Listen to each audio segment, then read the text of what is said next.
Well, ladies and gentlemen, hello everybody. We have a late night Saturday evening live stream. Dave Neal here, host of the Rush Hour. You earned it. We got a special one for you coming off of the Game 7 win from the Los Angeles Dodgers. Congratulations. Going down as one of the greatest baseball games, I think, of all time. I think for sure. I don't think they've had they haven't had a comeback home run in the last inning since 1960. And a double play to end the game. Real big win for Los Angeles. Would have been happy for Toronto in Canada too. But that's how the chips fall. Look, I'm a Red Sox fan. I was just appreciating great baseball. Multiple plays at the plate. Are you kidding me? So Carrie says, more sanctions from Blake Lively. Everyone's got sanctions, right? So sorry to my Canadian friends out there, but I think we can admit, it was a great game. Yeah, but I was excited for Toronto, but to be quite honest, I think Los Angeles needed a win. They've had a tough year. They've had between the wildfires and life, I don't know. So I'm happy for them too, and.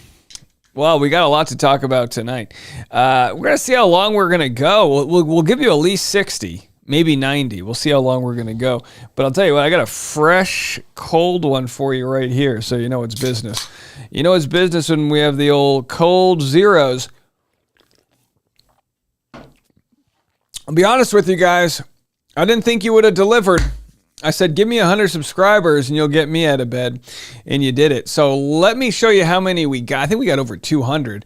And then we will crack on with this thing. So give me a second to look in. We made a special episode today. I mean, there's a lot happening today. Yeah, look at this. Special episode today, diving into it. I said, give me 100 subscribers and we'll get a live streaming. You put your money where your mouth is, or your subscriber where it is, and you got me a 232. So thank you guys all so much for that. We needed some. It's been very slow out there, so we needed a little boost. So happy to see that. We're gonna dive into the entire document. That's what we're gonna do. If there's any questions, definitely try to get my attention. People want to know how Augie is. Okay, well, fine. Look, before we get started, I'll give you, if you didn't check out my Instagram, I will share with you the video that was released today from Halloween. This is my Halloween Instagram. I don't want to have any copyright violations, so I'll just keep it on low here. But this is kind of how we got the supercalifragilistic look going. That's where we are. I don't know if you knew this, but I pick up choreography pretty quickly. So that's my Mary Poppins, and we had... my August, my 18-month-old there, was our little, penguin. So you do what you got to do on Halloween. How much did the costume cost? God only knows. I have no idea. I said, honey, do what you need to do. I'm not going to ask any questions. We also have this other video going viral of J.D. Vance and Erica Kirk sharing a hug. I think we have like something 80,000 views on TikTok, 80,000 on Instagram. So again, we're going to have a very busy week, but that's not why you guys are here. You're here to talk about this 62-page document. There will be some things I'm going to glaze over if I feel like it's redundant, DM Caballero says, first for me too. Well, welcome. I don't, YSS says, first Dave Neal live for me. I don't go live often, but you guys can change my mind. I mean, I would love to have a weekly live. It's just, but we do a twice a day podcast. You see, we do a Monday morning and we do an afternoon and morning podcast. So not too many opportunities to go live, but when I can do it with you guys, I would love to. Feeling a little light on the lighting. I guess that's okay. Feel a little dark in this room. That's all right. We'll get this party started. Amy says, I legit have no idea where this case is at now. What's this document? Well, I will tell you. Let's just start right now. Why wait? 250 people in the chat. Hit the like button. Let YouTube know we're pushing things out. So let's be very clear here. This is Stephanie Jones versus the gang. Jennifer Abel, Melissa Nathan, Justin Baldoni. So Jennifer Abel worked for Stephanie Jones in this PR company. Jennifer Abel wanted to work with Justin Baldoni and kind of leave her job working for Stephanie Jones. Stephanie said, fine, you can go, but I'm going to make your life a living hell. And Stephanie Jones extracted with the help of Jennifer Abel, Stephanie Jones got the password to Jennifer Abel's phone, which was a phone that Stephanie Jones owned. And that's what we're going to read all about. And it was in those text messages that we learned that Blake Lively was a part, you might even say a cohort, of a crime that was being committed, which is very interesting. Now, whether anyone will be held accountable for this, who the hell knows? Pandora Fox says, nice to see you this time of night. Good to see you too. Yeah, so it's interesting, and yet, this is really everything coming from Jennifer Abel's side. Of course, when the trial plays out, we'll have all of the fancy cross-examination and thing like that. But for right now, this is going to be trying to get the right thumbnail up. How's that? Is that a good one? Reading it all. That's what we're doing. We're reading it all. So we'll have to see. I mean, most of what we're going to read, or some of what we're going to read, are things we've already heard. But now that we've received the discovery, we know how bad it actually is. So Jennifer Abel in the past has made these complaints that Stephanie Jones unlawfully seized her phone. And what's really interesting is in this document, we find out that Stephanie Jones reaches out to Blake Lively. Oh, but let's not get ahead of ourselves. So we'll get into this right now.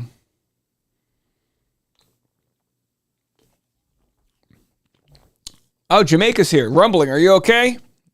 Hurricane Melissa, hopefully didn't hurt you too much. I don't mean to make light of it. I know it's devastating down there. All right, here we are.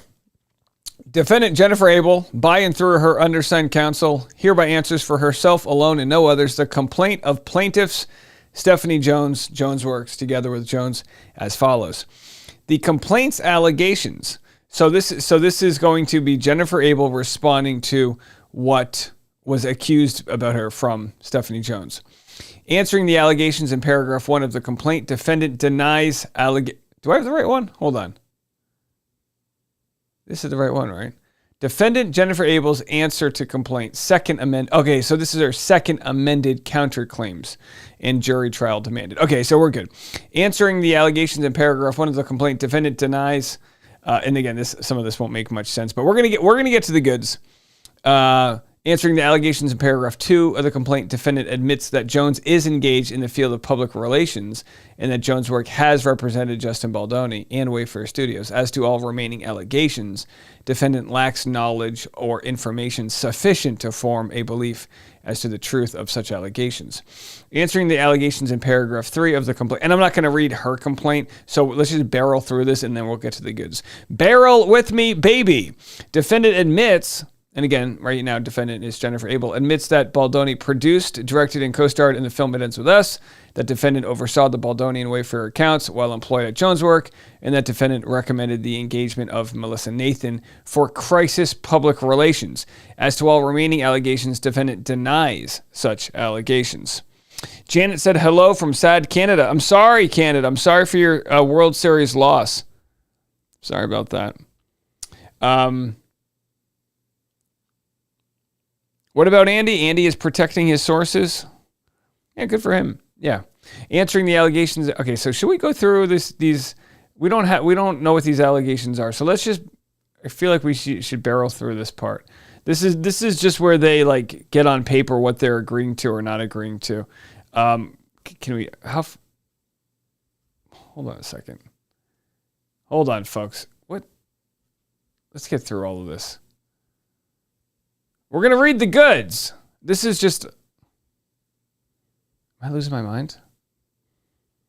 Hold on, I'm sober. How many pages is this? Give me a second, guys. I think it starts on like page 30. All right, here we go. Let's okay. What the hell? Does anyone have a recommendation of what page I should start on? Hold on, we're live. We're live. It's Saturday night. Leave me alone. I'm trying. I ate a lot of food. I've crashed and had a sugar high.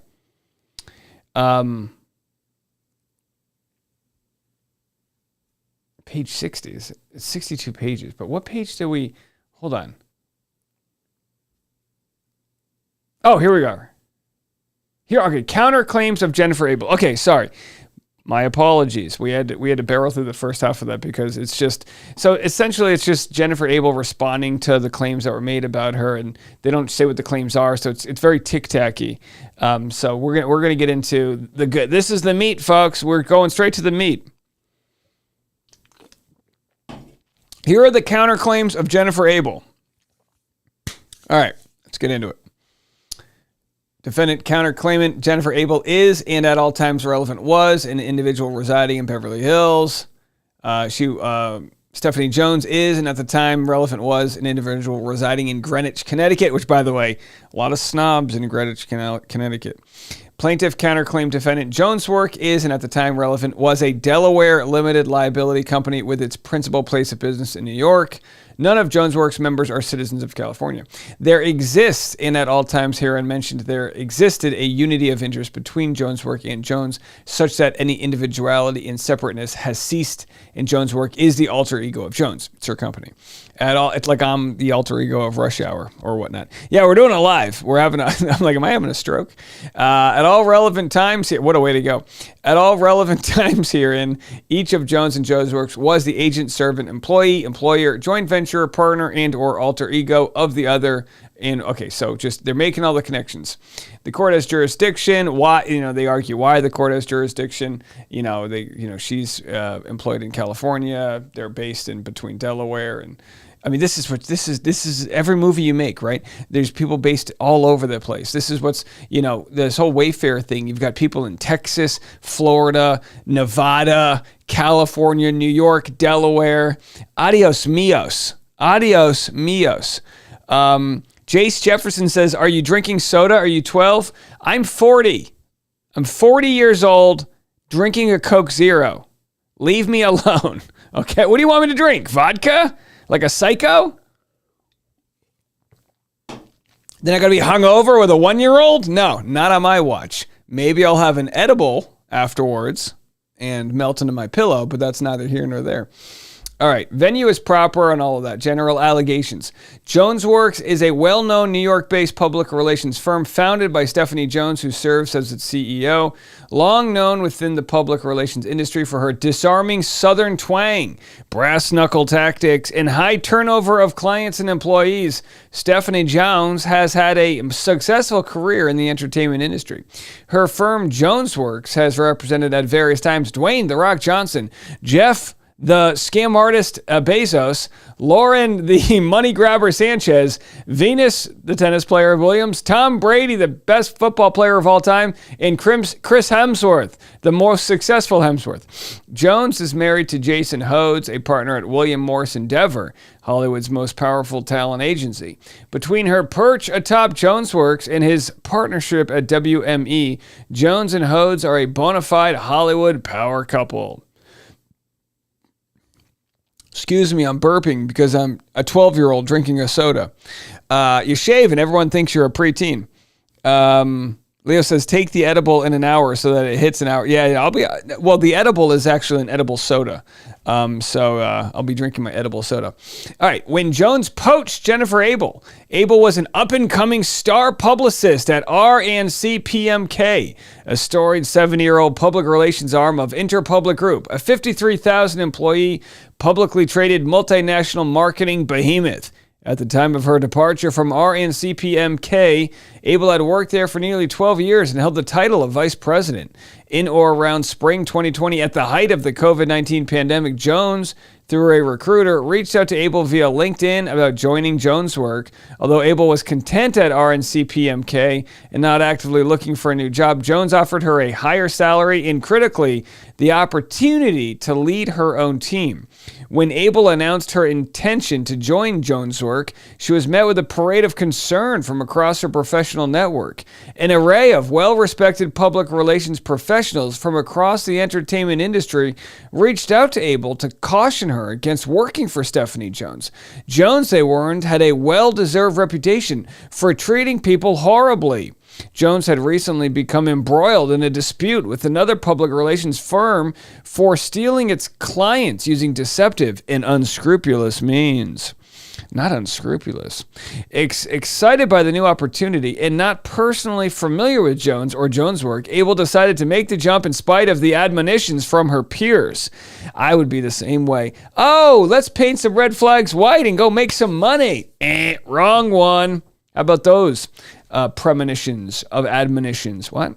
On or about July 9th, 2020, Abel was hired by JonesWorks as vice president. Her mandate was to oversee JonesWorks' talent department and grow its nascent Los Angeles office, which at the time had only 4 employees. In connection with and as a condition of her employment, Abel signed a non-disclosure and intellectual property rights and non-solicitation agreement, the 2020 Employment Agreement. Are we all on board? We're all good? Amy says, I got a whole case of THC pop. Yeah, I think it's called Nowadays. They send me like literally a lot. So we're doing okay. Abel was not represented by counsel in connection with the negotiation or execution of the 2020 Employment Agreement.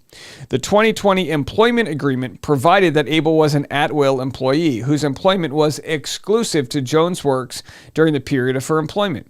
It also contained a confidentiality clause pursuant to which Abel was required to maintain the confidentiality of and not disclose confidential information, as the term is expansively defined therein. Provisions purported to restrict Abel's ability to speak truthfully about her experiences at JonesWorks and a host of restrictive covenants, including non-competition and non-solicitation covenants. The 2020 Employment Agreement also contained a California choice of law provision, providing that it had been made and shall be interpreted in accordance with the laws of the state of California without regard to conflicts of law principles. And let me know if anyone needs me to pause. You guys think I should take the edible now? I'll have my Coke Zero and then I'll have my edible. Okay? We'll do it in that order. Within a few weeks of Abel's onboarding, JonesWorks faced a mass exodus of employees in its New York office. While Abel was understandably concerned, Jones assured her that all the departing employees were horrible at their jobs and would be fired regardless. Little did Abel know that turnover of that magnitude was typical at JonesWorks, which routinely faced large-scale departures by disgruntled and demoralized employees. What Abel quickly realized was that morale amongst JonesWorks employees was outright abysmal, that such departures were invariably acrimonious, and that departing employees and current employees alike were extremely tight-lipped and fearful of discussing their experience at JonesWorks. Abel observed that morale among JonesWorks employees was inversely correlated with physical proximity to Jones. Thus, the Los Angeles office was generally a more positive environment than the New York office. All right, we're getting into some major, shit talking here. Basically, if you didn't have to be near Stephanie Jones, your life was a little bit better. Abel was also surprised to learn that despite its size, JonesWorks lacked any human resource department or dedicated human resources personnel.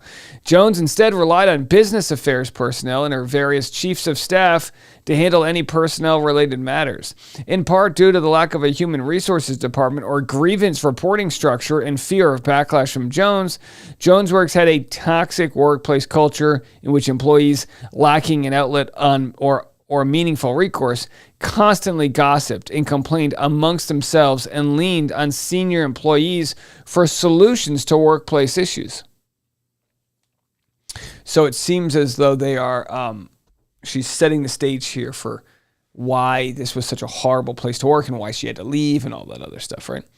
Unlike most workplaces, JonesWorks also lacked written internal policies, including regarding the usage of electronic devices or an employee handbook. At no point during Abel's employment did she hear did she see, hear about, or sign anything of the sort? The only terms governing Abel's employment were those set forth in her employment agreement. Because public relations jobs require extensive mobile phone usage, public relations firms often assume the cost of their employees' phones and phone usage. Jones Works was no exception.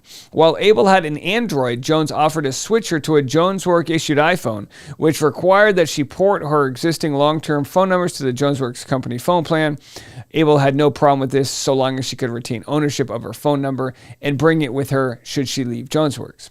Although JonesWorks owned the physical device, it was configured with Abel's personal Apple ID and populated with all of her personal email accounts, photos, text messages, third-party apps. Abel had no concerns about using her JonesWorks issued cell phone freely, and as her sole mobile device, as such practices are common in her industry, where pay can be low, and neither Jones nor anyone else at JonesWorks advised her against doing so.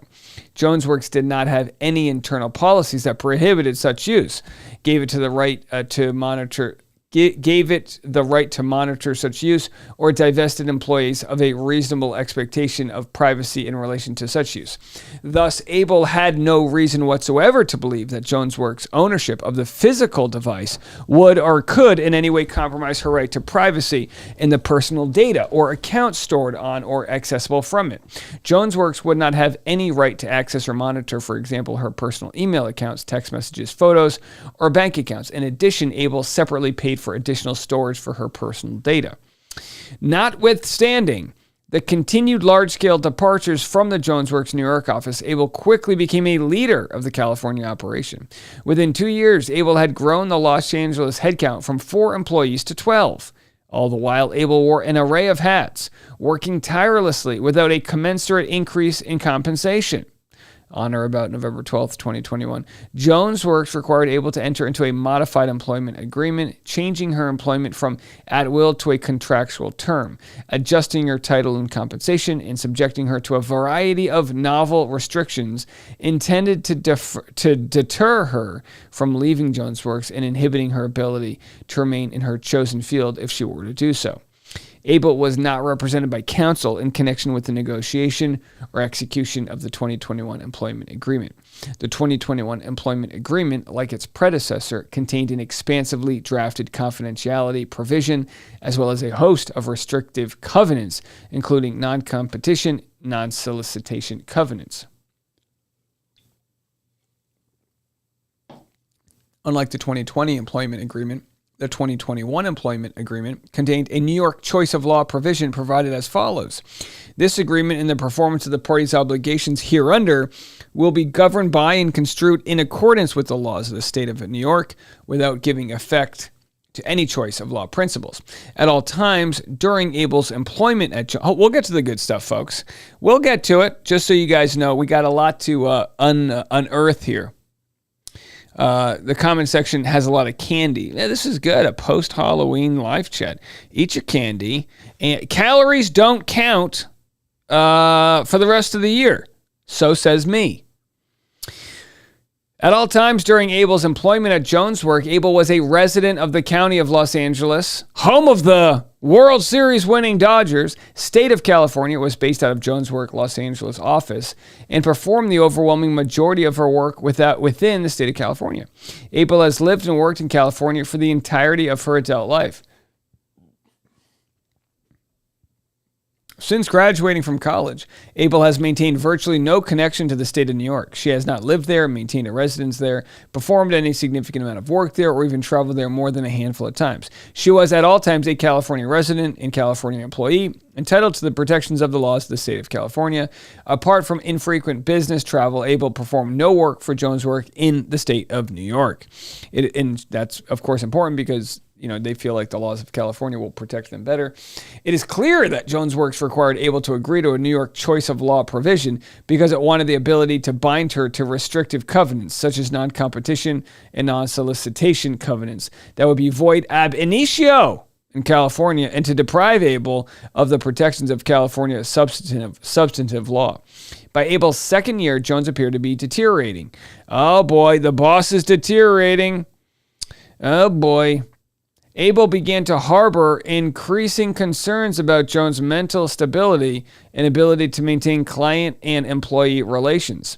At around this time, Jones started making FaceTime calls to Abel and other employees at notable odd hours.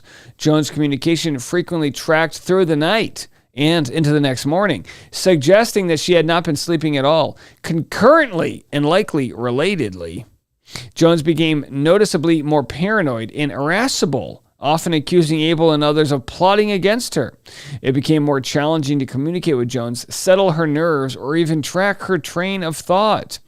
Due to extreme draconian NDAs, Jones' threats, and the climate of fear pervading past and present JonesWorks employees and clients alike, Jones' worst excesses were largely hidden from view until in or around May of 2024, when Puck reported that Sanchez and Johnson had dropped Jones as their publicists. That being, Sanchez, the gold digger, and Johnson, the rock.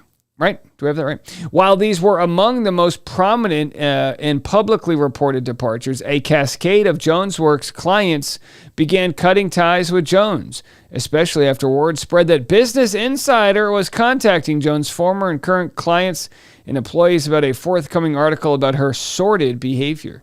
You guys might know that Business Insider interviewed me for an article, but probably never wrote the article because they couldn't peg me to whatever, agenda they had. Although I did record the article. Should I release that? Should I release the recording I have of the interview I did with Business Insider? The guy was very nice to me, but I could tell he was trying to throw me under the bus. You know how it works.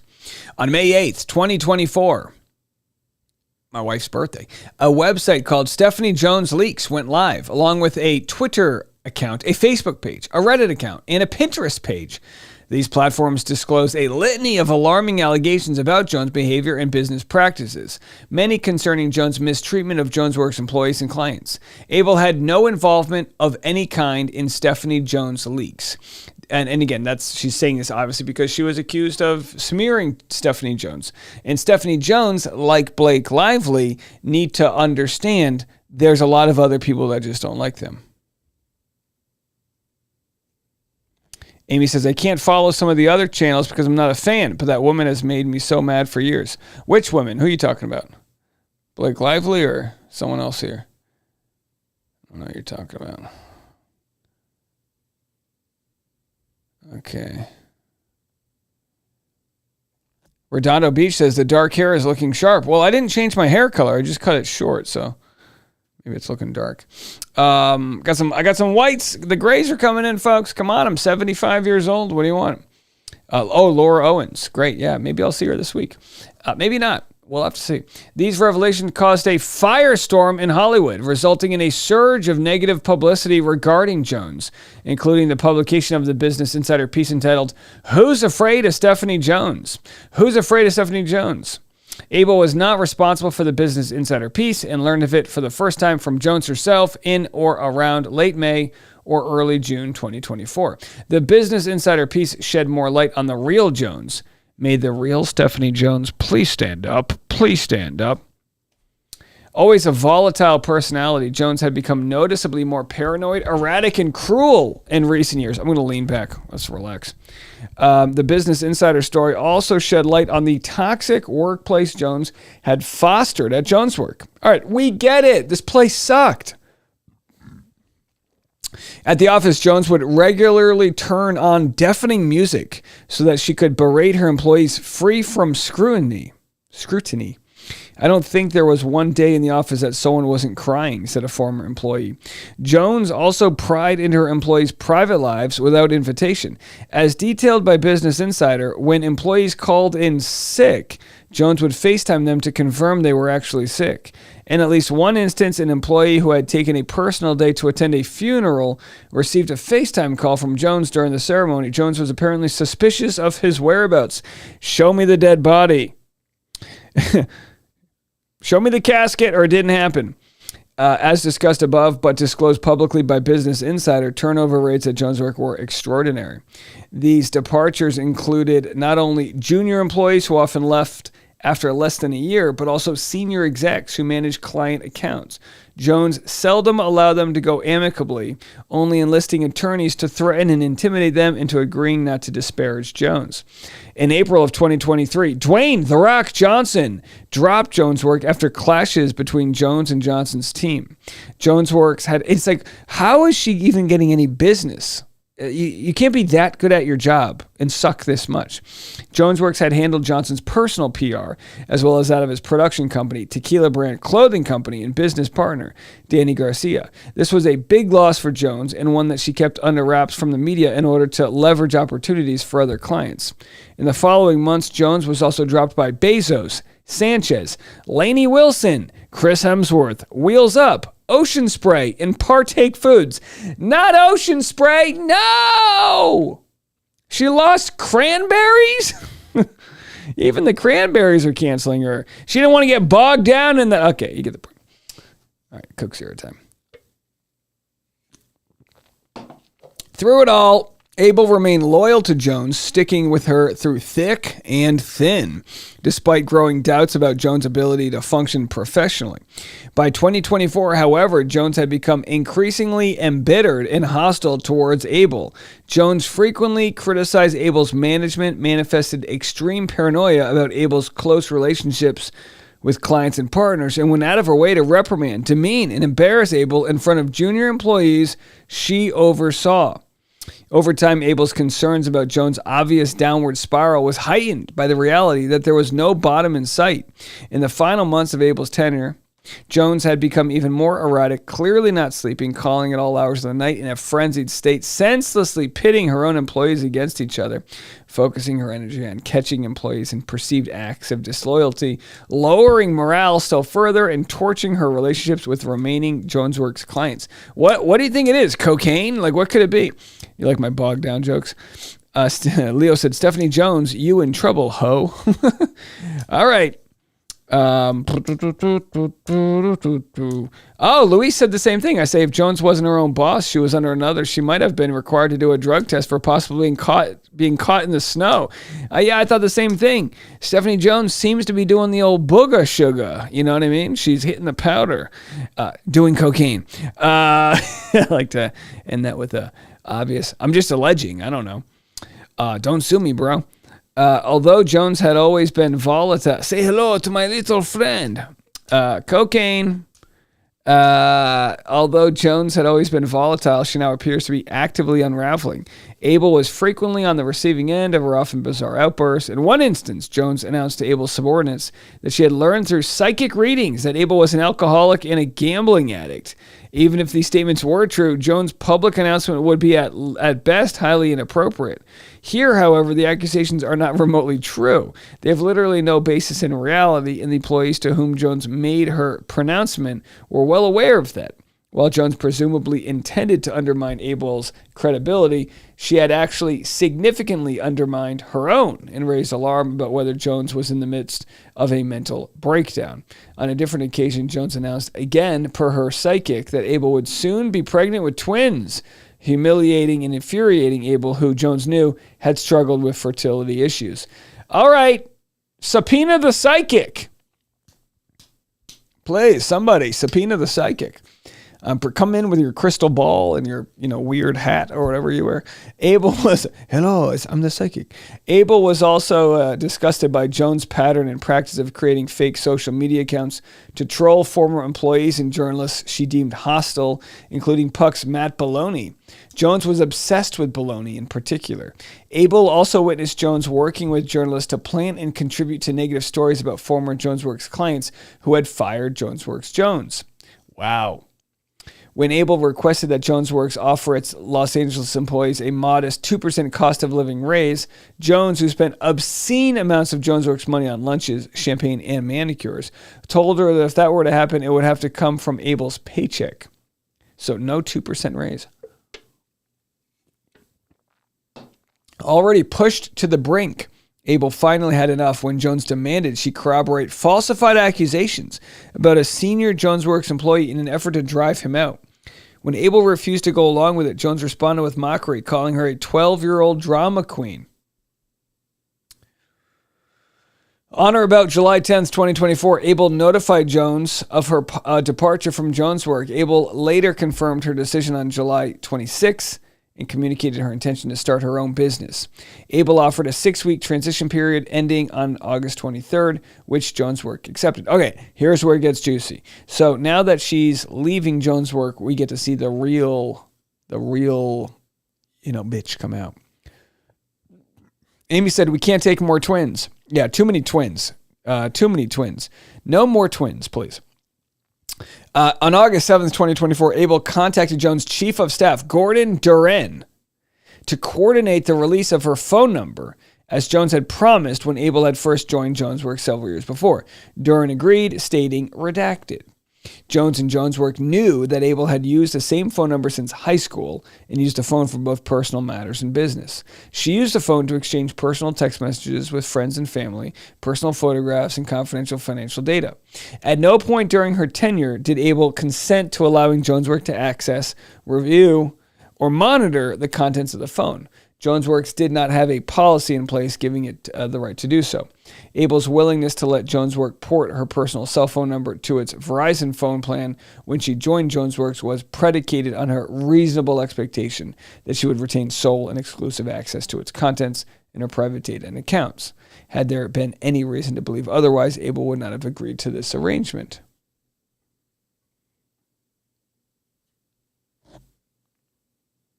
In early August 2024, Jones directed Duren to investigate how to gain access to Abel's text messages and call history on her telephone from Jones' Works provider Verizon.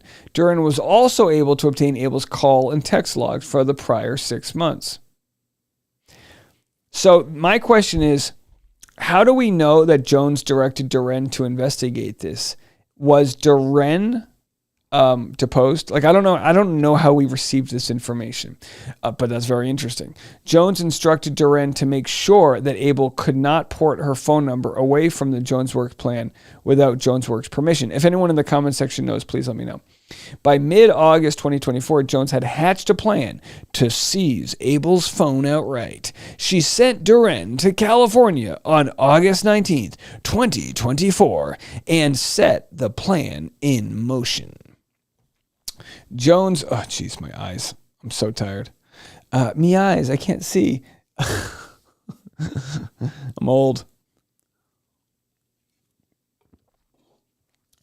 And young at the same time. Jones and Jones Works steal all of Abel's private data and communications. All right, it begins to get interesting, folks.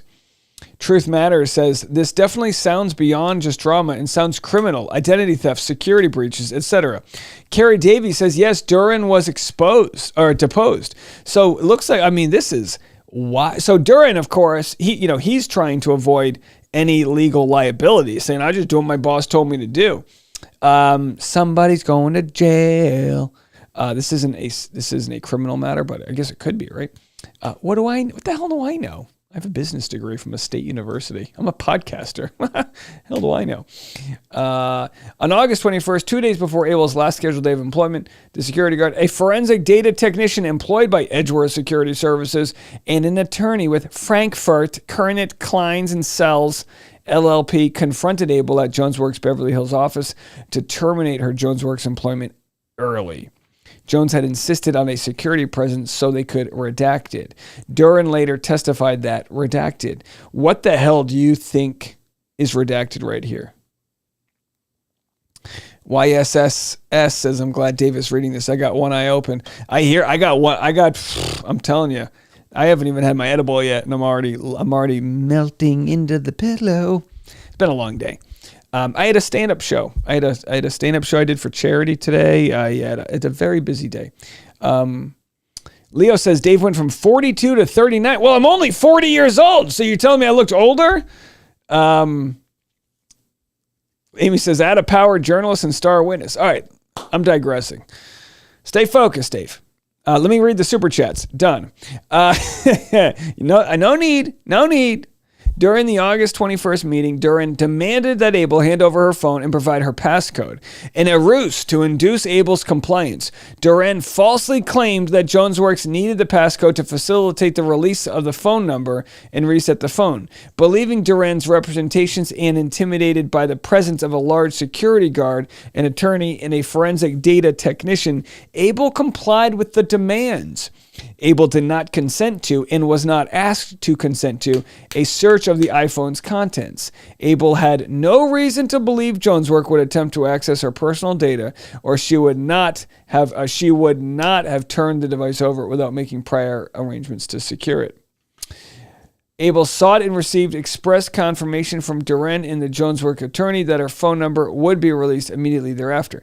After handing her iPhone to the JonesWorks attorney, Abel was escorted out of the office by the security guard. Abel went directly to a nearby Verizon store and called Duran with the Verizon reps to coordinate the transfer of her phone number. Duran told Abel that JonesWorks had commenced the transfer and would call back. After 4 hours of waiting, Abel left the Verizon store in panic and despair. She never heard from him again. JonesWorks never released the phone number. Can you hear me now? No! Can you imagine getting stuck in a Verizon store for 4 hours? Oh, that's got to be the worst part of this whole story. It's like, listen, Baldoni, I know you had a tough year. I know you got accused of a lot of things, but I sat in a Verizon store for 4 hours. What can you do in a Verizon store for 4 hours? Like play with one of their demo phones?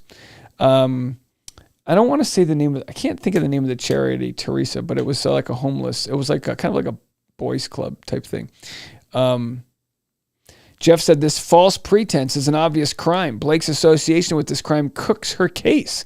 I agree, Jeff. And what the hell do I know? Nothing. But I agree with you. Leo said, send super chat so he takes his edible sooner.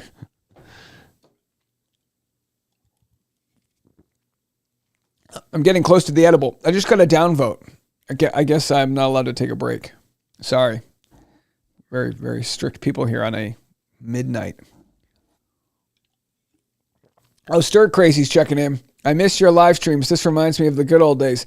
Stir Crazy, I'd love to do more. I really would. Maybe once maybe there'll be a time where I get to do more. Blake now wants sanctions from Melissa. Yeah, I'm gonna hold off on covering that. Sword of Day says, wait, what kind of edibles are we going for? I guess I'll show you. You guys want to see what I'll be? Okay, just give me like literally like countdown 5 seconds.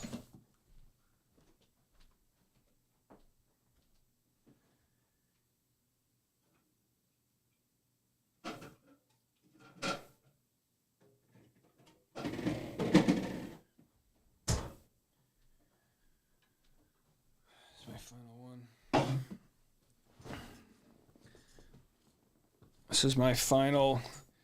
I have, I don't know if you guys know my setup here, but, as a star podcaster, I've got a beautiful, beautiful room here. And I've got my beautiful fridge, my teleprompter, and Cali Sober is a company, I think based out here. I met the owner. Anyhow, it's a beautiful drink, but there it is right there. Cali Sober. There it is. Oh boy, doesn't it go great with they're not a sponsor. They can't afford me. Either way, let me finish my Coke and then we'll get into it. Appreciate you guys. Yes, we're all going to do a bong at the same exact time. For those of us that are old enough or not, do whatever the hell you want with your life. What do I care? So anyhow, through their promise to release Abel's number upon her August 23rd, 2024 departure, JonesWorks had lulled Abel into a false sense of security. Believing she had 2 days remaining, Abel had not taken any steps to remove her personal data and information from the iPhone. Oh boy, if you're ever leaving a company, back your stuff up first. But obviously, what can you do? No, that's not a sponsor. They're not a sponsor. I'm just eating them. My sponsor this week was this company right here, Brickhouse Nutrition, which is, whatever. Who cares? Good people. Can you believe we got sponsors?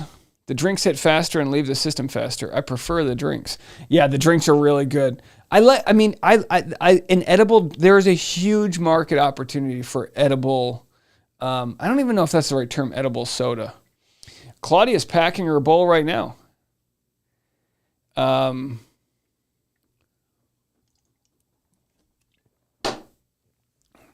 Anyway, so when she arrived at the office, she did so with a fully loaded personal iPhone, logged into all of her accounts, registered to her iCloud, and containing all of her photos, text messages, and emails. By refusing to release Abel's phone number, Jones' work usurped Abel's digital identity and cut off her access to critical accounts protected by two-factor authentication. As a result, Abel lost access to bank accounts. See, this is what I was wondering. I was wondering why Abel couldn't just sign on to a new phone, but I guess this is why. As a result, Abel lost access to bank accounts, utilities, insurance, and virtually every other sensitive account. In effect, Jones had orchestrated a wholesale theft of Abel's phone number and personal data. It took months of endless phone calls and in-person visits for Abel to regain access to her checking and savings accounts, credit cards, investment and retirement accounts, as well as her internet, gas, and electricity accounts. In fact, Abel still does not have access to her Empower 401k account. She lost 20 years of contacts, including those of her old friends, former clients and colleagues, and extended family. Abel had to reset all her airline loyalty, rideshare, and food delivery accounts. Pray for Abel! Could you imagine? All of a sudden, your Starbucks app doesn't have your saved order? Pray for Abel. And for each social media account, Abel had to go through an arduous identity verification process. In short, it was a nightmare. Now look, all joking aside, this sounds like it sucks. This sounds like it sucks. I didn't realize we'd have a stoned chat tonight. People are asking how many edibles am I going to drink. I'm just having this one, okay? Just having the one. The door. I'm loving all the comments that I look young. Thank you, folks. I mean, come on. What did you think I looked like before? An old hag? Hagrid? I look like Hagrid. Justice for Abel. Could you imagine? I would be so pissed if I lost my rewards. I've been harvesting rewards from multiple credit cards for a long, long time. Like a little miser, I've been holding on to them till the day I want to use them all. One day, I'm going to cash in on all of my rewards points. What am I going to do with them? I don't know. Get a free drink on Southwest? Who knows? Does anyone have any Southwest points they can give me? I need to fly to San Francisco. Let me know if anyone can help me with no. All right, let's continue.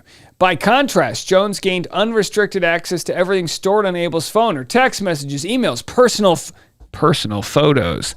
Jones could read her communications with her fiance, parents, friends, everyone, to ensure she would retain Abel's data under any eventuality. Redacted. Why are they redacting the good stuff? What are they doing? Amy says she has 310 PetSmart dollars. Look at you, Amy, you humble brag. Yeah, they did her dirty, all right, Josie. Dirty indeed. The next day, using her new phone number, Abel begged Duran and Jones to relent. So here's the text message from Abel. Staff, Gordon, this is Jen Abel, my new cell. I'm writing you both as a personal plea to please release my cell phone number.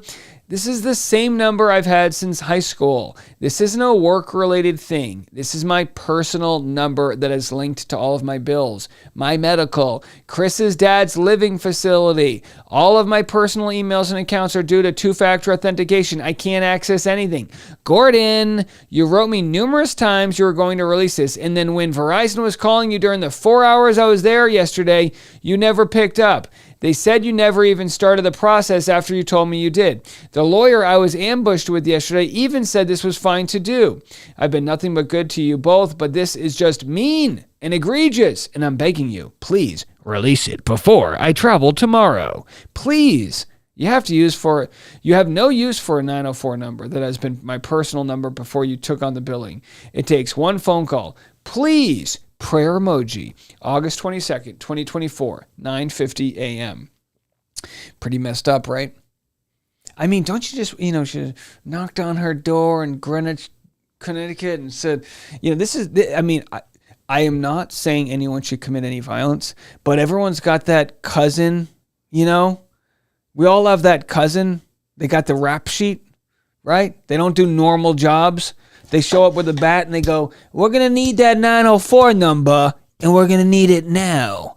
I'm Vinny and I'm coming for that 904. You know what I mean? Everyone needs a cousin Vinny.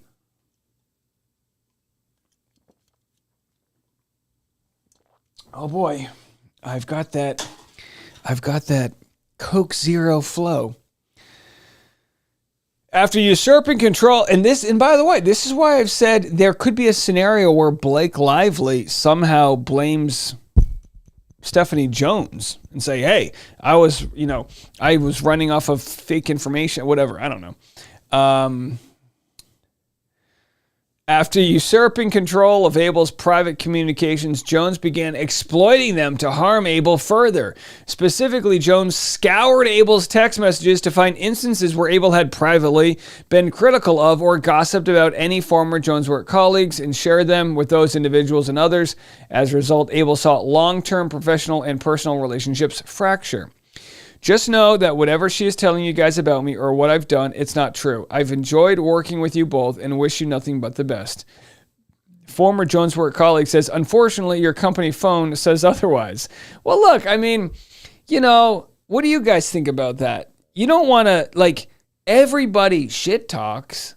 If you don't say it publicly and it wasn't meant to be shared, that's what marriages are for, right? So you agree to marry somebody, so contractually you have someone to shit talk with, right? Josie says, how are they getting away with this, and what are the ramifications? Well, there are criminal, things that are happening here. So, I don't know if they're getting away with it, And by the way, thank you for encouraging people to hit the like button. Kelly says 569 watching, 276 likes. Yeah, let's get these likes over 300, please. You tell you what, I'll start drinking this at 300 likes. So do what you want to do. So Jones Works senior executives were positively gleeful as they watched Abel's closest colleagues turn against her. Among the communications reviewed, discussed, and disseminated by Jones and her cohorts were highly intimate messages between Abel and her friends about their sex lives. Redacted. I want to know. This exchange, along with many others of a similar personal nature, are no longer in the exclusive possession, custody, and control of Abel and those she intended to communicate with, as they should have remained. Instead, they were widely distributed by Jones to her team, to Lively, to the press, and to untold others, and ultimately Bates stamped and captured for posterity in this and the related litigation. Will someone tell me what Bates stamped means? Oh, we hit 300. Cheers, guys. Okay, we'll have this is a nice, it's ice cold. I keep this at 34 degrees. This is an ice cold Cali sober drink here. No calories too, right? No, that's not true. 30 calories. 5 megagrams. Delta 9 THC. I don't even know. That might not be might be some sort of fake stuff. Who knows? Pink grapefruit juice. Oh, let's turn it up. Let's do it again.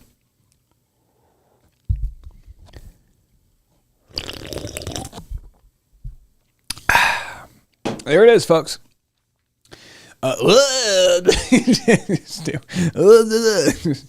Dave's gone. Among the communications reviewed, discussed, and disseminated by Jones and her cohort. Okay, so we got that. Call Taco Bell, please. Oh, I don't have access to my food delivery services. You know something? I'm a privileged guy. I don't have any food delivery services on my phone. I love to eat. But you know what I love more than ordering food in? I love a drive-thru. I love going through a drive-thru. I got a Whataburger near me that's open 24 hours a day. Do you know the feeling of pulling up to a drive-thru, knowing that you got a credit card in your hand and nowhere to be? Do you know what I'm talking about? Do you know the feeling? You ever pull up to a drive-thru and you just lean over it like you're in some sort of old movie, like The Outsiders, and you're like your sleeves are rolled up. You don't even smoke, but you're just smoking a cigarette, and they're like, well, hi, what can we get you? everything. Give me one of everything. I want it all. Well, which type of dipping sauce? All of the dipping sauces. Okay, let's go. Also stolen by Jones were Abel's communications with her long-term partner and fiance, as well as her parents. Oh, boy. You don't want communications with me and my parents. It's really, David, the router doesn't work. What do I do? Plug it in, Ma. These include discussions between Abel and her fiance about Abel's fertility and between Abel and her parents about her mother's serious health challenges.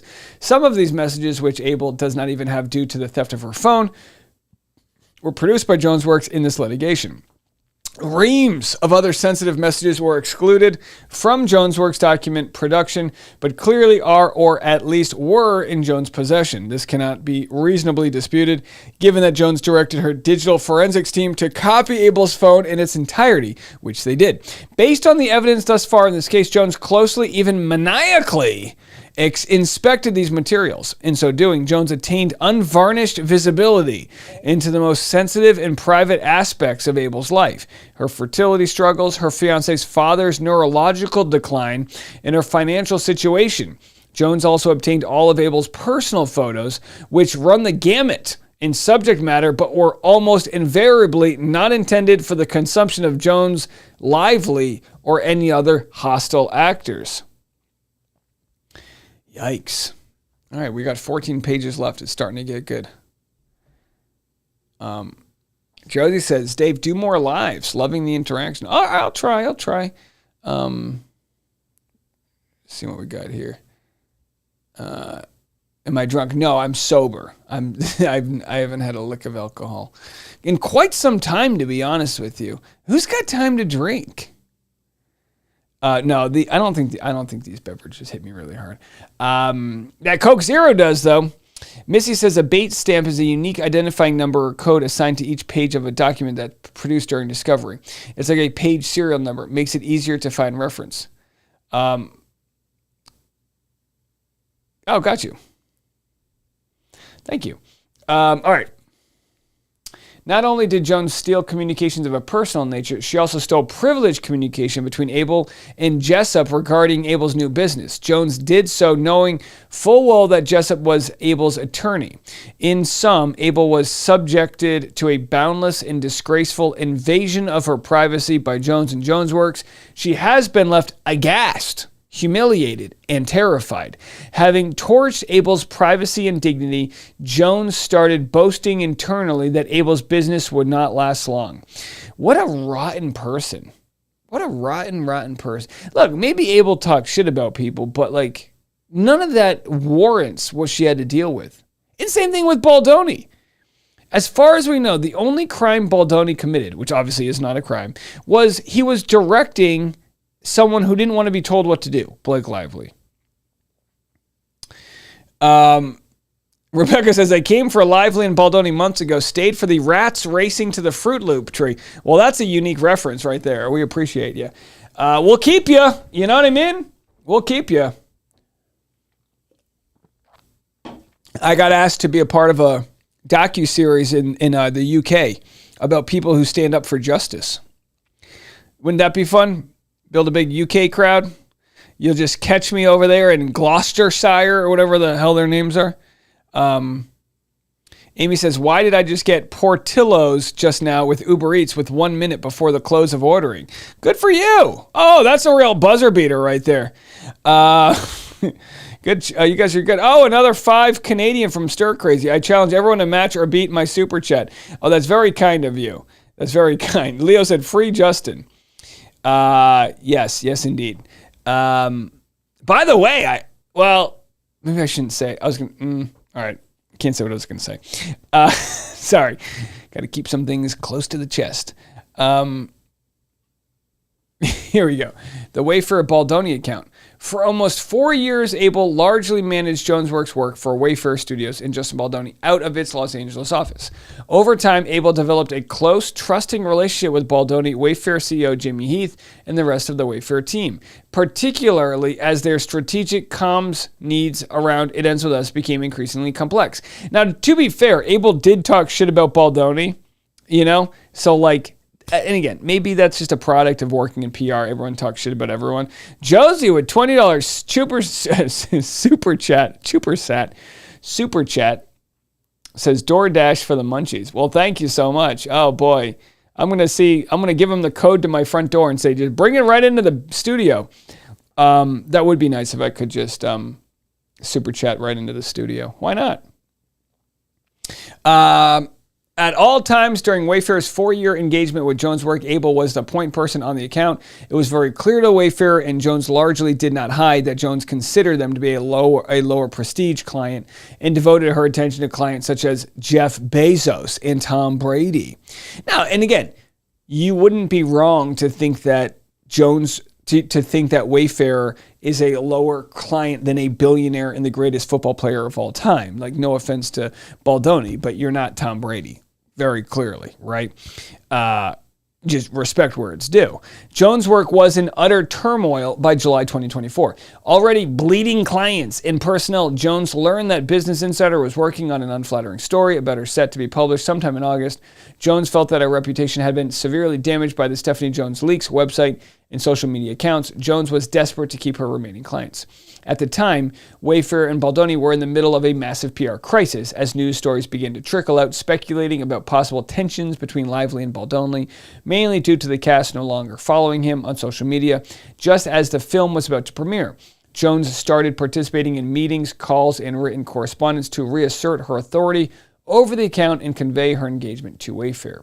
Wayfair and Baldoni asked Abel to recommend a crisis management specialist. After consulting with Jones, who had no viable ideas, Abel recommended 3 firms to help navigate these choppy waters, one of which was Melissa Nathan's The Agency Group. Abel had particular confidence in Nathan, as they had worked together extensively in connection with a different Jones Works client. The need for crisis PR expertise was particularly acute due to Lively's demand that Baldoni not be permitted to attend the premiere and the threat that Baldoni would be excluded from the press junket with the rest of the cast. This is so messed up. Abel learned during her initial discussions with Nathan that, per her media contacts, a negative story was already being shopped around to multiple outlets, positioning Baldoni's religion as a cult and accusing Baldoni of having fat-shamed Lively after he asked her personal trainer in private about her weight due to his history of severe back pain. Not only did I watch Jane the Virgin, I did background in that movie, or on that TV show, I should say. I think I actually have a shirt from that show because they paid so bad I stole a shirt. Even though Abel felt strongly that Nathan was the right choice, she knew that Jones would be unhappy with the recommendation. Jones viewed Nathan as a competitor. This is what's so crazy. I did background on Gossip Girl and Jane the Virgin. I have some very strange connections to these folks right here. This is not a humble brag. It's a full-on brag. No, I'm kidding. Leanne Newton, a UK lawyer, has been covering this case and was one of the 107 content creators subpoenaed. Yeah, Leanne has been on my show. We like Leanne. We love Leanne. We love her to death. Although I would not let her hug me with the back of my... She's not allowed to touch the back of my head. Just so you guys know, no one's allowed to touch the back of my head when you hug me, after seeing what J.D. Vance went through with Charlie Kirk's wife. No hugging, no touching anything above my shoulders. This is the safe zone. You can hug me from my right. This is where you can hug me from. No hugging, just so you know, in the future. Missy with a $20 super chat, feeling sentimental. Thanks for going live. Oh, Missy, you're too kind. No, you don't have to do that. Actually, no, I have 1 degree of Justin Baldoni. Turns out I'm friends. I shouldn't say this, but I will. I have done a project that is on the internet with somebody that is probably close to being in the inner circle of Justin Baldoni. I'm sure if someone really wanted to figure it out, they could, but you won't. But you could, but you won't. Okay, that's all I'll say. But you could, if you really wanted to figure it out. It's all out there. And I have spoken. I have not, but here's the deal. I've never asked any of these people anything about Baldoni. I was at a comedy club and a man came up to me and said, I'm really good friends with Justin, and we're thankful for blah, blah, blah, you know. Anyhow, so even though Abel felt strongly that Nathan was the right choice, she knew that Jones would be unhappy with the recommendation. Jones viewed Nathan as a competitor and had a history of bad-mouthing her to anyone who would listen, including to Nathan's own clients. Out of sensitivity to these considerations, Abel advised the Wayfair team to remain open to other possible options and to decide after meeting Nathan themselves. Abel feared backlash from Jones, but felt strongly that Nathan was the best option. When Jones learned that Wayfair was considering retaining Nathan, she was furious and immediately lashed out at Abel, pressuring her to disparage Nathan as a demonstration of loyalty to Jones. Weird.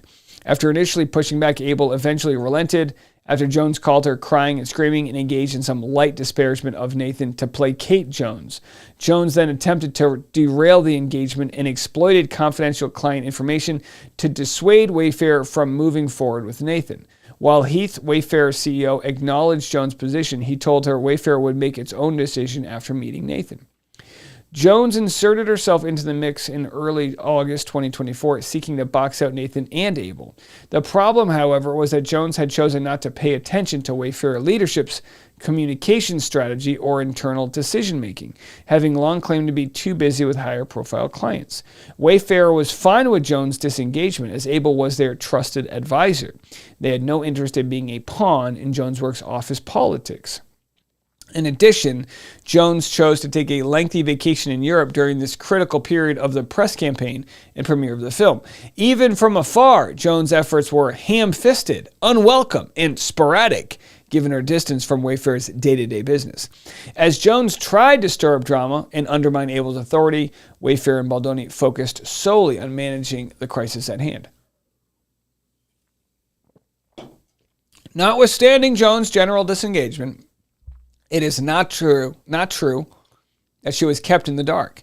To the extent she was out of the loop, it was by choice. Jones was copied on virtually all communications during this period and was privy to Wayfair's predicament in its chosen strategy of non-confrontation. Had there been a smear campaign, as well as was later alleged by her in the lively parties, Jones would undoubtedly have known about it in real time. Redacted.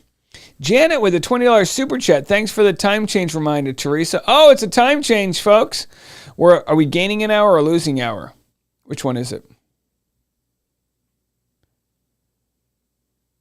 Missy said, super chat, so Dave realizes going live from time to time is good. No, trust me, money talks, to be quite honest, and sometimes, no, that's not the reason. The reason I went live is because this was so juicy, and we just haven't had too much. It's hard to go live when I'm traveling because the internet sucks, but Riddle Me This says, are you going to San Fran for Laura? I believe so. I don't have a flight yet, though. It's going to be expensive, but I'm going to go for probably 1 or 2 nights, and I think I'd like to go in person, report there live, all that. And I should say I have a source that tells me Laura plans to be in San Francisco. So, we get a bonus hour. Oh, in that case, fuck it. Let's party. Anyway, let's continue. 86. At the time, Lively's and Baldoni's teams had negotiated an uneasy truce in which neither side would participate in negative coverage of the other. Lively's team had already broken that truce, but the Wayfair team did not know that then. As far as they were concerned, it was best for Baldoni, Lively, and the film if both sides agreed to keep the peace. Though Wayfair's team had to date been acting only defensively in responding to press inquiries. But on August 8th, 2024, Jones, in another desperate attempt to reinsert herself, contacted a Daily Mail reporter about a story they had published about Baldoni and Lively. She did so in direct violation of Wayfair's instruction not to talk to the press. Given the truce with Lively's team, nonetheless, Jones bragged to Wayfair about trading calls with the Daily Mail in an effort to appear engaged on the account. Nathan and Abel were left to deal with the fallout. This blatant disregard of Wayfair's strategy sparked a chain of unfortunate developments. Sloan and Sony learned that, purportedly, someone from Baldoni's team had been communicating negatively to media. Redacted. When Wayfair's leadership found out, they were livid. As with Sony, all parties were desperate to prevent an all-out slugfest between Lively and Baldoni, just as the film was about to be released to the world. With her reckless and unauthorized activities, Jones had made that scenario much more likely. In response, Wayfair instructed Jones to cease all activities on its and Baldoni's behalf for the time being, and to let Abel and another LA-based Jones Work employee, Matthew Mitchell, handle the crisis alongside Nathan. At this time, Nathan started hearing from other journalists that Sloan was planting negative stories about Baldoni and was under the impression that Baldoni's camp had broken the truce. Anxious, Sony executives began reaching out to Wayfair seeking clarity. Yeah, this is when the Sony was like yelling at Wayfair to get their shit together. Yet Jones, panicked about being blamed, refused to be sidelined, insisted that she needed to contact Sony's and Lively's PR teams to clarify that she had not planted any negative stories about Lively. Heath told her not to do that, to which Jones responded that she could do whatever she wants to clear her name and that Wayfair could not stop her from making calls. Desperate to salvage her reputation with Lively and Sony, Jones emailed several key Sony executives working on the film to declare that she was in Europe with her husband-partner at WME, Jason Hodes, and to place all blame on her team. In her attempt to save face, Jones ruptured her relationship with Wayfair and Baldoni. Although Jones ultimately agreed to stand down, Wayfair and Baldoni expressed that they had lost all trust in her. After parachuting in for self-interested reasons, nearly blowing up the truce with Lively's team, and lashing out when told to stop, Jones became a magnet for drama when it was least needed. Yeah, this chick stinks. As September drew near, Wayfair and Baldoni, with the assistance of Abel and Nathan, continued their tireless efforts to promote the film, put out fires, and see the project through to the finish line. Stewing in jealousy towards Abel and resentment towards Baldoni, Wayfair, Jones clearly saw the writing on the wall. Knowing she would soon be terminated, Jones started taking steps transparently intended to make it harder to cut her loose. Those steps included sending emails after unwelcome email to Heath and others, long after their relationship had irrevocably ruptured. Take a hint, lady. To lay the groundwork to contest that she had been detached and non-responsive for years. This was especially galling as Jones had been in Europe and largely incommunicado, save for a few texts of support to Baldoni, prior to the premiere and then her disastrous efforts at self-preservation for weeks during the critical months of August when the film premiered. In contrast with Abel, she was loyal, trusted, and even tempered while working around the clock through the crisis. Jones was a walking disaster whose self-absorption, disloyalty, and insubordination had become a significant headache. Rather than accept the end of the Wayfair relationship with professionalism and decorum, Jones started threatening to sue, demanding exorbitant payment for work not done, and protesting that she had done an amazing job. Jones stewed in resentment and indignity, unable to bear the loss of another Jones Work client. She set out to take revenge on Abel, Wayfair, Baldoni, and Nathan. Jones disclosed at least some of Abel's private communications to the Lively parties no later than August 21st, 2024. Sloan, Lively's publicist, confirmed as much to Nathan on a phone call that evening. Despite lacking Abel's consent to access, review, or disseminate these communications, Jones and JonesWorks were able to do so without difficulty because with the iPhone in hand, they could bypass the password protection that would otherwise bar their access. Evil stuff. On or about August 24th, 2024, I'm losing my voice. Jeff said, extreme professional negligence. What could have been? If Jones didn't completely screw this up, there might not have been a Blake Lively lawsuit. Oh, I totally agree. Blake Lively would have known nothing about any of this. Yoli says, would you part your hair like Tesla? Yeah, right down the middle. Yeah. Whatever. All right. Yeah, I look like Nikolai Tesla when I have short hair. It's electric. Boogie, woogie, woogie. Where the hell are we?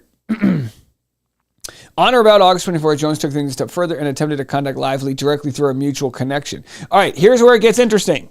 Oh, wow, it's interesting. August 24th. Jones tries to contact Blake Lively. Will the real Blake Lively please stand up? A few days later, Jones again reached out, redacted, then connected Jones and Lively directly in advance of the call, redacted. Reeling from a storm of negative publicity, Lively instructed redacted to redact. Lively and Jones spoke by phone approximately a week later, redacted. Oh boy. Could this be like, what do you think? Does anyone know? I want to believe Taylor Swift's involved, but I don't think so. A few days later, Lively followed up with Taylor Swift. No, followed up with redacted. Ryan Reynolds? Who's redacted? However, it is now well known that Jones transmitted the contents of Abel's iPhone to Lively, who in turn disseminated them more widely, including to the New York Times. Amy, this was 2024. This was recently. This was like August 24th, 2024. So this was literally Blake Lively gets a hold of these text messages and immediately begins working with the New York Times, which several months later, they write the story. Just Khaleesi's gave $5. Thank you so much. Just Khaleesi says, cheers. Thanks, Dave. Thank you.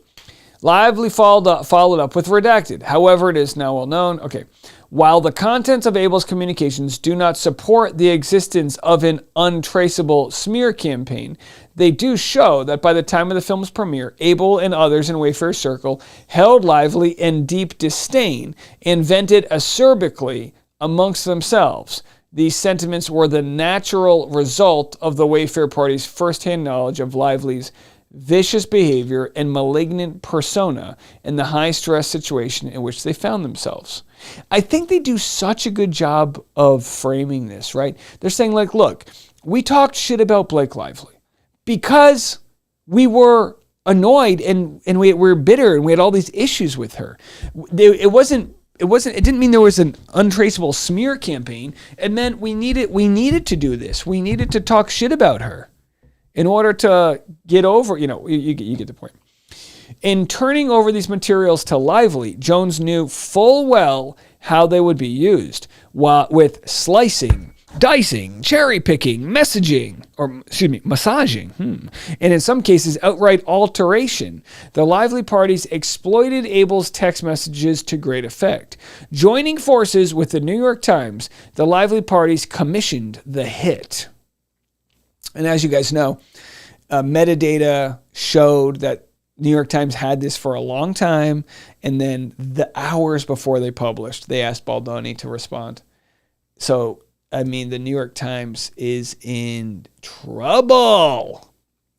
Whether they're protected legally or not, this is not a good look.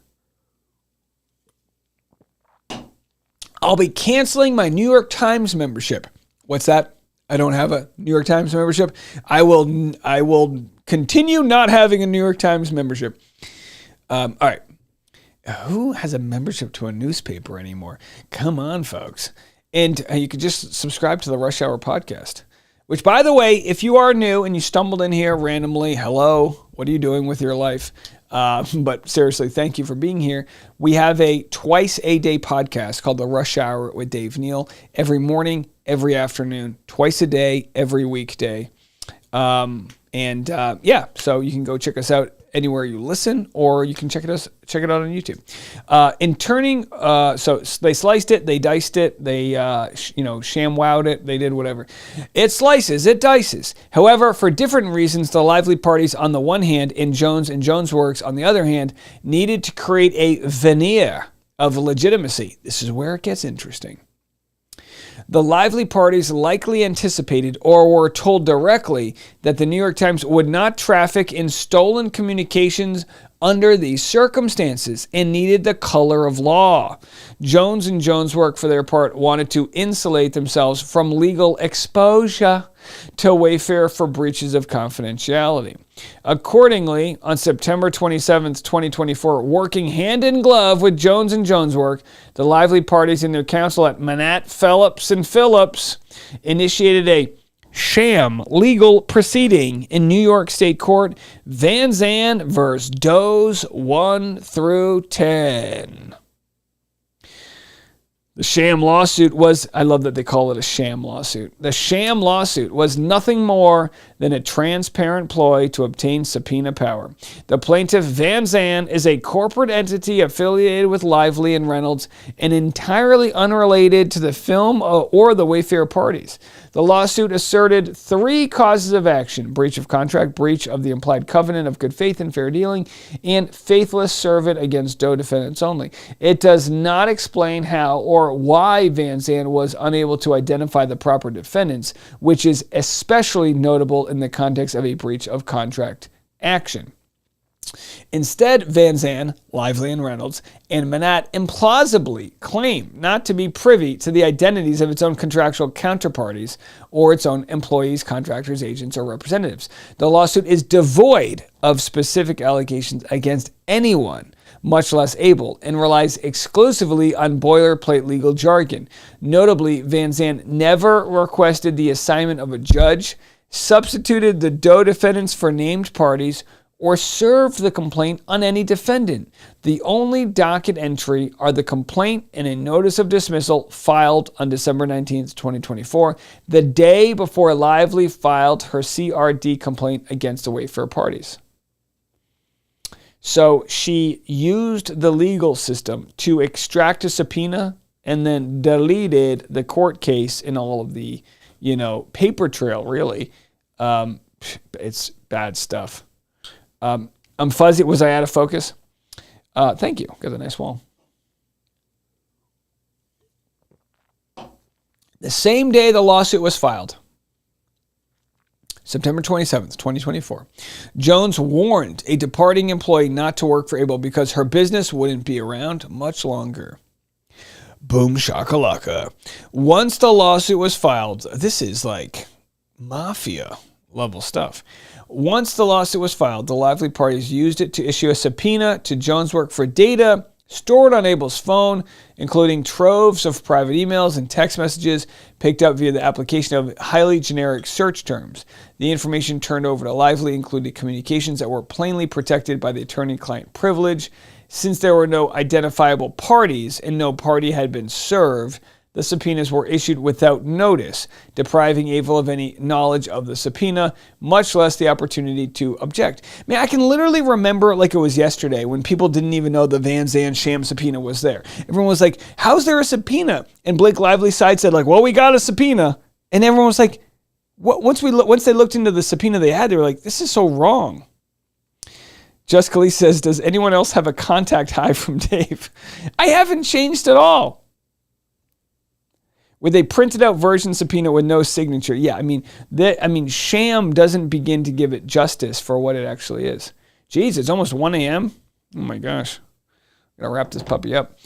Able is informed and believes, and based thereon alleges, that the sham lawsuit was contrived by the Lively parties and Jones, acting in concert to facilitate and cover up Jones' release of the data extracted from Abel's phone and personal accounts under the guise of legal process without risking detection by interested parties, such as Able, who could have intervened to stop the flagrant abusive process, right?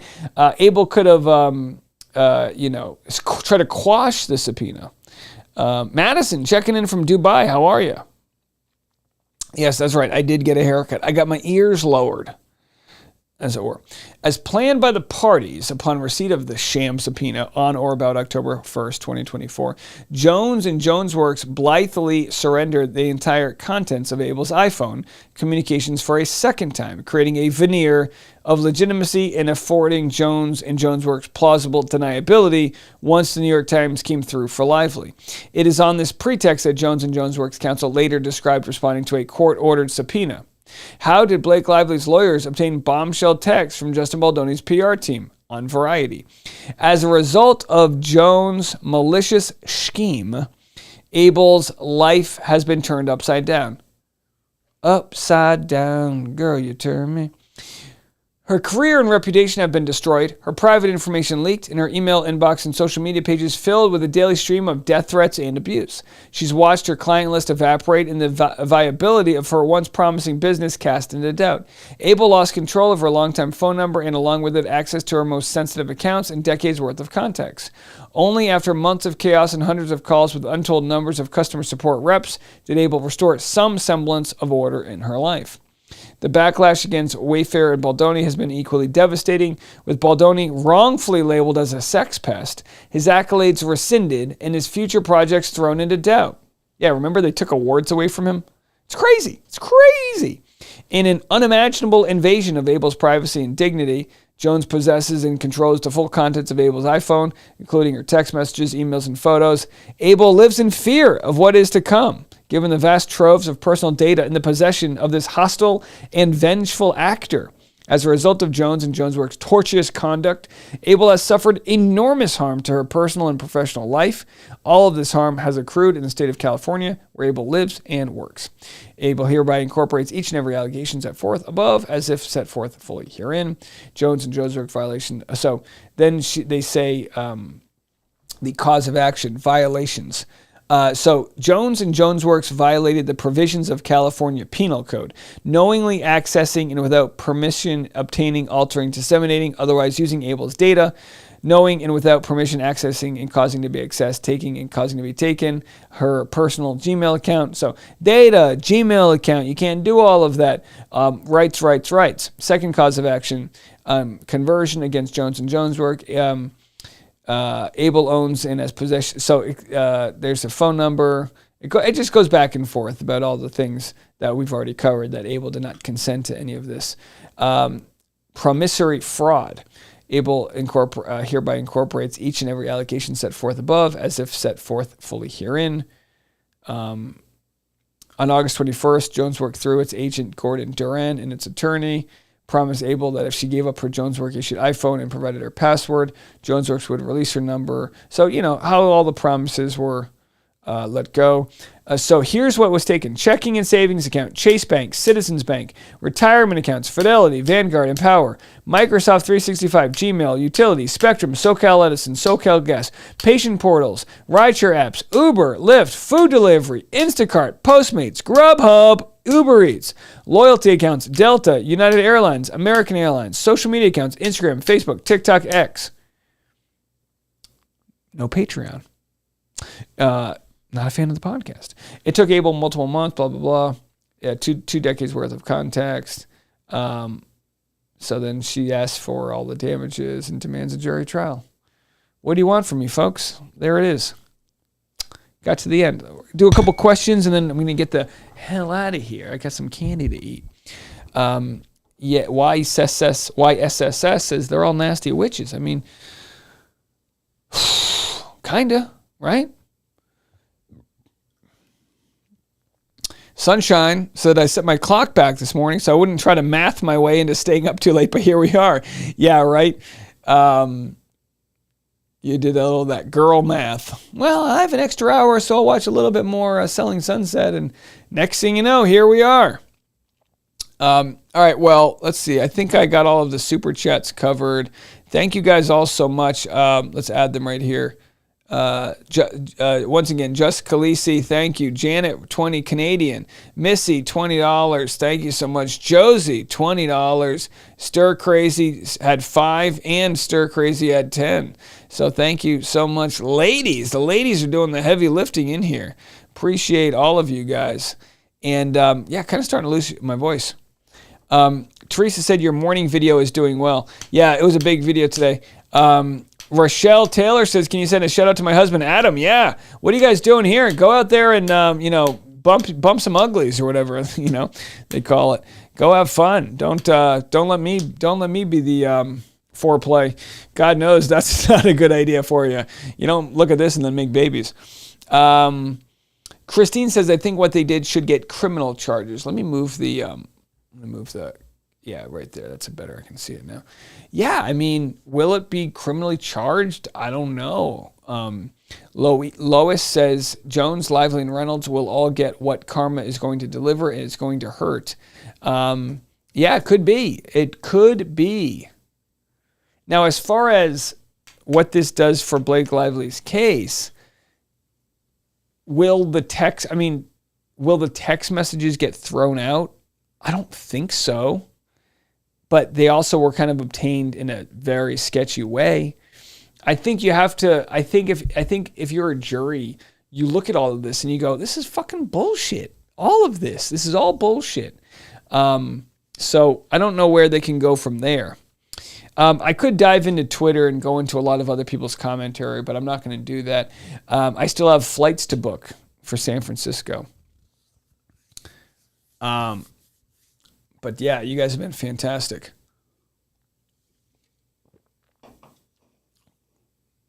Christine says, how's your little boy? He's doing fantastic.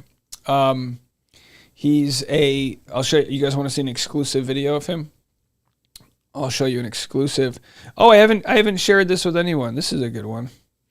This is, here, I'll airdrop it to myself right now. Hold on one second. We're going to, Leo says 1 more hour. Well, that's just not going to happen. But let's see if I can. I might not be able to. Oh, there we go. Here it is. This is my. Can I make it bigger? Ooh, we're not going to be too cold, are we? Oh yeah, close the door and then close the door behind you. I'm directing her, and unlike Blake Lively, she can take direction. Ready? Just do it like a walk, like a. August did not care. August is in the penguin suit. He did not care. He wanted nothing to do with it. Wow. He was like, whatever. Do you want to do our dance with the selfie stick? And then we did our dance. Okay. You don't need to. You've seen the dance already. All right. Well, that's it for me. I got stuff to do, business to do. Call it a night. But you guys are fantastic. Court is Wednesday.